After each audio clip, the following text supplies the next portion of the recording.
ఎవరు చంపగలదంట. ఇంకా bumper offer ఏంటంటే తెలుగుదేశం నుంచి వైసీపీకి జంప్ అయితే 1 కోటి ఇస్తామన్నానంట.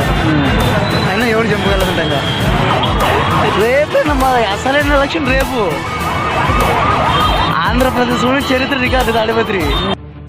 ఎస్, ఇప్పుడు ఈ వీడియోనే వైరల్గా మారింది.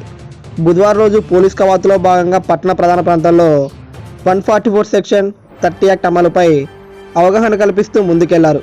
అదే సమయంలో వీడియో తీస్తున్న వ్యక్తి బంపర్ ఆఫర్ అంటూ 1.5 కోటి ఇస్తామన్నా వెళ్ళలేదని తెదేపా కౌన్సిలర్ అభ్యర్థుల గురించి మాట్లాడుతూ రేపే చైర్మన్ ఎన్నికని, అసలు కథ రేపే అంటూ ఆంధ్రప్రదేశ్లోని చరిత్ర రికార్డు తాడిపత్రి అని మాట్లాడిన ఈ వీడియో నెట్టింట్లో వైరల్గా మారింది.